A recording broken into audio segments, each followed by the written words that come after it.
오늘은 이제 우리가 처음으로 다루는 주제를 해볼 건데 실리프팅과 어떤 리프팅에 대한 전반을 좀 얘기를 해볼 거고요.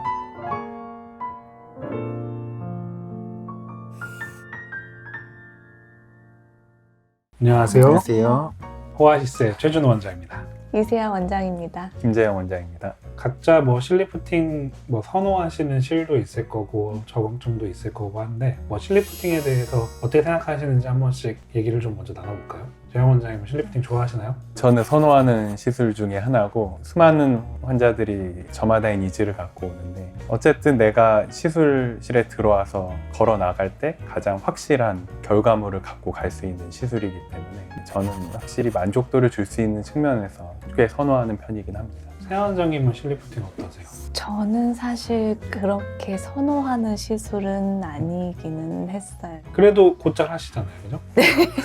결과는 나쁘지 않은 편인데 그냥 개인적으로 볼륨으로 리프팅하는 것도 좀 더 선호하시다 보니까 네, 그래서 맞아요. 상대적으로 네. 실리프팅을 안 하고도 할 수 있는 많은 방법들을 먼저 사용하시는 걸 좋아하는 편이고 저야 늘 박쥐같이 환자분이 원하시면 실리프팅 얼마든지 해드리는 제 경험상으로는 실리프팅이 꼭 필요한 경우가 있긴 있어요.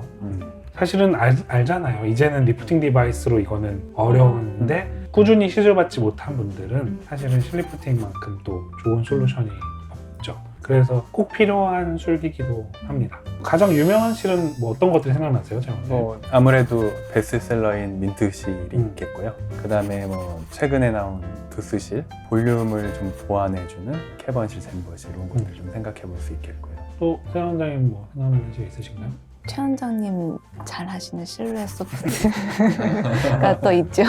실루엣 소프트도 되게 좋은 실이고 재영 원장님 얘기하신 그런 두스나 민트실 같은 경우는 좀 더 견인력에 초점을 둬서 네네. 좀 적절하게 잘 당겨지는데 되게 초점이 맞춰졌다고 저는 생각을 하고요. 실루엣 소프트는 좀 더 자연스러운 스킨 부스터의 역할이 좀 결합된, 예를 들면 스컬트라를 한 바이알 정도 하면서 리프팅 이펙트를 넣는 좀 그런 실이 실루엣 소프트였다고 생각을 해요. 그래서 견인력은 조금은 술기에 따라 물론 다르지만 떨어질 수 있지만 조금 자연스러운 볼륨감과 리프팅을 만들 수 있는 게 실루엣 소프트였죠. 그런데 요즘엔 좀 차세대 실이 나와서 그거에 대해서 아마 메인으로 얘기를 좀 해보게 될 거예요. 그 차세대 실이 무엇인가요?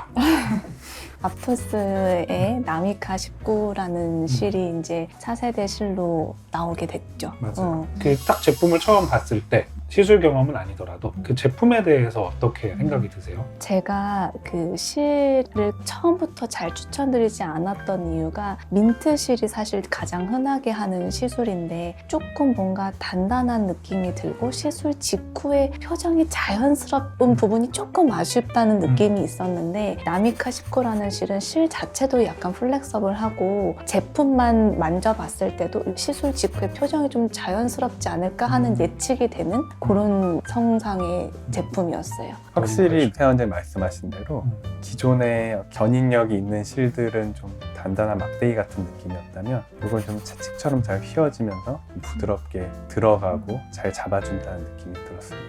aptos는 회사 이름이죠. 그리고 나미카 19는 그거의 한 라인 이름인데 왜 우리가 오늘 나미카 19에 좀 더 집중을 했냐면 이 나미카 19의 컨셉에서 저는 굉장히 놀라웠던 게 캡슐레이트드 돼 있는 그 HA가 실에 다 발라져 있다는 거. 혁신이라고 생각했어요. 천천히 방출되는 HA는 어떤 스킨 부스터보다 우월할 수 있다는 게 요즘의 컨센서스라고 생각을 하는데 실을 넣었는데 이 스킨 부스터의 효과를 가장 잘 낼 수 있다는 게 이거 대박인데? 약간 이런 느낌이 있어서 좀 열광했던 느낌이 있고요. 제품 설명만 들었을 때도 그래서 이제 우리가 그런 것들을 좋게 보고 그 실을 도입을 했죠.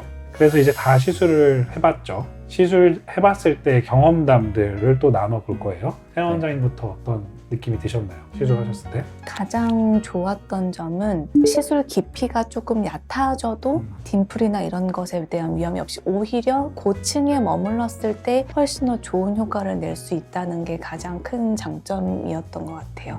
세원장 어떠셨어요? 말씀하신 대로 좀 깊이에 크게 구애받지 않고 기존의 실리프팅에서 너무 얕게 피부 바로 아래에 들어갔을 때 문제가 되었던 부분이 오히려 장점으로 될 수 있고요. 깊은 층과 얕은 층을 골고루 진입해도 문제가 안 되고 오히려 더 효과를 높일 수 있다는 그런 부분들이 굉장히 인상적이었습니다. 맞아요. 기존의 실들을 넣을 때 항상 제일 주의해야 되는 게 뎁스, 그러니까 깊이가 너무 얕아지면 위험하다. 왜냐하면 피부를 딱 잡고 실이 끌었을 때 물결 치듯이 되게 약간 피부가 우글우글해지기도 하고요. 그게 뭐 딤플로 나타나기도 하고 그런 것들이 되게 부담이었죠. 그래서 효과가 좀 떨어질지언정 사실 좀 깊게 진입해서 시술하는 경우도 초심자에서는 많이 일어났던 일이기는 했던 것 같은데 진짜 나미카 19는 어디까지 얇게 넣어볼까 하는 마음이 들 정도로 네, 맞아요.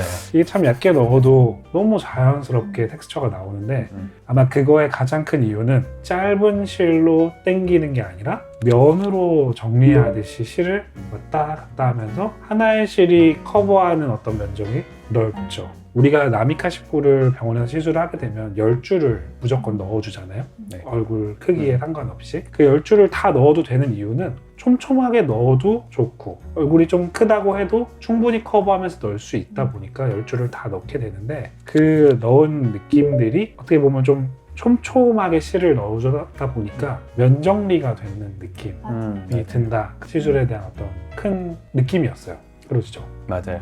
그리고 굳이 강하게 끌어올리지 않아도 알아서 일종의 그물을 이루면서 잘 잡아주는 느낌이 들었고 오히려 그런 부분 때문에 좀 어색하지 않게 올라가고 유지가 자연스럽게 되는 부분들이 좀 장점이었던 것 같습니다. 기존에는 피부가 얇고 이런 조직이 얇은 분들은 사실 초심자가 실리프팅을 하기에는 굉장히 어려운 부분이 있었는데 얼굴에 살이 없고 좀 조직이 얇은 분들도 이런 특정 부분이 처지는 그런 경우에도 할 수 있다는 그런 큰 장점이 있는 것 맞아요. 같아요. 제가 하나를 설명드리면 이 앞토스 나미카 19를 얼굴 전체에 깔았을 때는 물론 첫 번째 실리프팅의 장점이 있겠고 두 번째는 아까 말했듯이 히알루론산 프리 HA가 되게 천천히 방출되면서 이게 한 6개월 정도 스킨 부스터 효과를 내죠. 그리고 그 실 자체, 그 폴리카보락톤이나 이런 고분자 물질이 녹으면서 콜라겐 부스팅 해주는 역할 이렇게 액션들을 하게 되는데 이런 좋은 효과들을 누구한테 추천할 것이냐 이런 분들한테 나미카 19 추천하고 싶다 뭐 이런 거 있으면 각자 한번 얘기해 볼까요?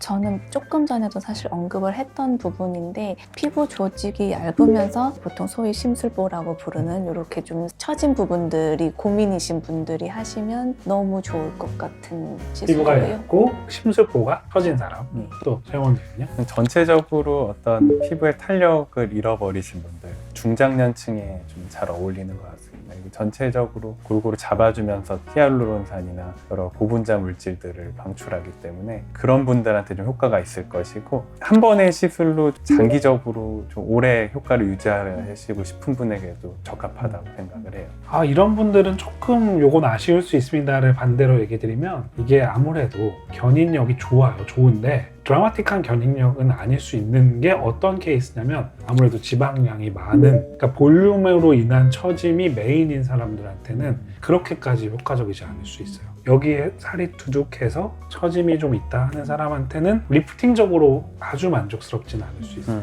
이 실은 조금 볼륨아이징 효과가 좀 있거든요. 그래서 마르고 피부가 얇고 꺼짐도 채우면서 올리고 싶은 그런 사람한테 최적의 시술이 아닐까. 이 4세대 실이라고도 하거든요. 이 앞토스 나미카에 대해서는. 그래서 이거를 우리 클리닉에서도 이제 메인 상품으로 실리프팅으로 계속 하게 되지 않을까 하는 기대가 있죠. 장점이 되게 많은 실이라고 생각해서 이름을 시술명 같은 거를 고민을 할 때도 어떤 부분에 포커스를 맞춰야 될지 모르겠을 만큼 리프팅의 장점도 있고 또 히알루론산 스킨 부스터로서의 장점도 너무 대등하게 잘 갖고 있는 그런 시술이라서 약간의 리프팅을 원하면서도 좀 오래가는 스킨 부스터도 하고 싶다 하는 분들도 하시면 너무 좋을 것 같아요. 기존의 어떤 견인력을 강조하는 실들을 보면 돌기가 양방향으로 되어 있기 때문에 전진했을 때 후진이 불가능하죠. 그런 것 때문에 딤플이 더 생기기도 하고요. 근데 이제 아까 말씀드린 대로 이게 유연하고 그렇기 때문에 들어갔다가 다시 나오는 게 가능합니다. 나미카 19라는 실은 19가 그 센티미터 길이를 의미하고요. 그걸 다 온전하게 쓸 수 있는 게 또 장점 중에 하나예요. 그래서 기존의 막대기 같은 실들은 그게 나쁘다는 뜻은 절대 아니고요. 견인력이 좋긴 하지만 얼굴이 작거나 길이가 짧으신 분들 같은 경우는 돌기를 충분히 쓰지 못한다는 단점이 있는데, 이 나미카 19 같은 경우는 돌기를 전부 다 써줄 수 있다는 장점이 있죠. 맞아요. 얼굴이 작으면 작은 대로 스킨 부스터 효과를 더 받을 수도 있는, 그러니까 저희가 얼굴이 작으신 분들 시술할 때는 굳이 많이 당기지 않아요, 그죠? 왜냐면 충분히 실들이 커버하고 있기 때문에. 그래서 그런 식으로 저희가 또 리프팅 효과도 조절할 수 있어서 여러모로 좋은 실이 나타났다. 참 잘 만든 실인 것 같아요. 네, 맞아요. 이거 보시는 분들의 어머니께 효도 상품, 어머니가 보시고 계실 수도 있잖아요. 그렇죠. 그러면 그 어머니, 우리 채널의 어머니께서 뭐 연령대가 그렇게 낮을 거라고 생각하지 기대하시나요? 원장님? 원장님 나이차일 수도 있어요. 네. 그렇죠, 우리 그렇죠. 최 원장님 나이 되게 많으시거든요. 프라이버시를 지켜주시기 바랍니다.